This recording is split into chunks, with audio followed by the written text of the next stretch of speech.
name is Dr. Deborah Jenks. I have almost 40 years of experience in healthcare, much involved with victims of trauma. However, today I'm here as a mother whose son is one of the many victims of the military justice system. I'm here to help you protect your students, your children, and others by sharing my son's story. Caleb was falsely accused and wrongly convicted of sexual assault, along with thousands of other young men who chose to serve their country. Including myself, generation after generation of my family has served our country honorably, all the way back to the Revolutionary War. Because of my family legacy, I encouraged my children and others to serve their country. During my time in the Air Force, I faced sexual harassment and sexual assault. My own daughter was sexually assaulted. So believe me when I say I understand the gravity of sexual assault. If I believed that Caleb was guilty of a sex crime, I wouldn't be here in his defense today. As your students, your children, your grandchildren, and other family members plan for graduation, some may be considering the armed forces as an option. I urge you to ask them to reconsider because of the recent unfair practices of the military justice system. The facts are, Caleb and his accuser went to a concert and agreed to share a hotel room. In that room, his accuser asked him to kiss her and initiated sexual contact with him. They fell off the bed and laughed together.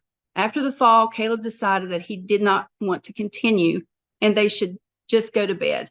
She wanted to continue and got frustrated when he said no. The next morning, when she noticed passion marks on her body, was the first time that weekend that she mentioned her boyfriend.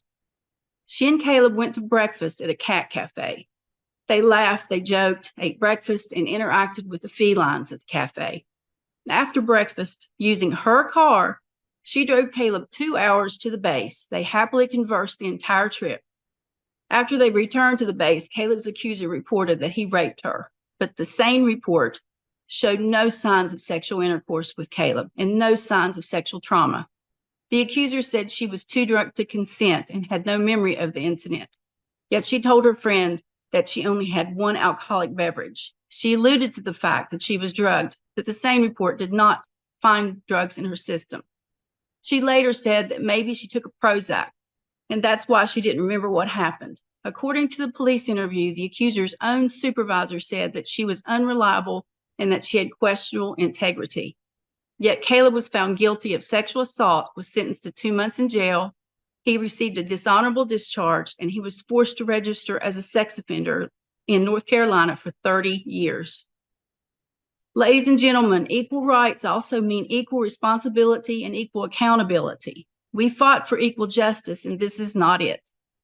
If we allow our military justice system to be corrupted without fixing things, then no parent should ever trust the military with their child again. It is said that we should beware that when fighting monsters, you yourself do not become a monster. Caleb was not given a fair trial or representation. He went through 3 military attorneys due to transfers and logistics. His trial was during the peak of pandemic, so he was restricted to base, therefore was unable to meet with his civilian attorney until the week of the trial, and they could not converse on the phone due to cell phone issues. Key evidence like the sexual assault nurse exam report that substantiated Caleb's side of the story was pushed to the background. Caleb did not have access to the same report until the civilian attorney presented it to him the day before the trial started. The report clearly refuted the accuser's claims of bite marks and bleeding, yet astonishingly, it never was placed in the spotlight it deserved. The same nurse, when questioned, admitted vital clarifications, leading to an incomplete understanding. Furthermore, the crucial testimony from the accuser's ex-boyfriend was entirely excluded from the trial. We channeled our life savings into Caleb's defense, but far worse, Caleb feels hopeless for his future. He does not date. He is socially isolated, and he's gained 50 pounds since he was started in the military.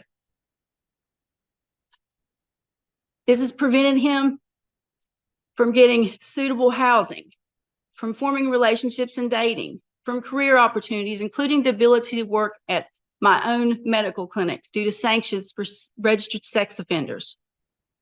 Caleb's requirement to be on the sex offenders list is a federal requirement that under civil trial shouldn't even have applied. My grandchildren are too innocent to comprehend, so they are left heartbroken because their beloved uncle cannot attend their life events or milestones. He couldn't even go to family vacation because it was a theme park. Caleb has suffered harassment and has fallen prey to scams targeted at those on the sex offenders list. Furthermore, Caleb's dishonorable discharge isn't just the loss of his career, but tarnished his very identity. Our entire family shares his pain and the relentless fight for justice, but the crushing and lingering heartache is watching Caleb deal with his undeserved fate.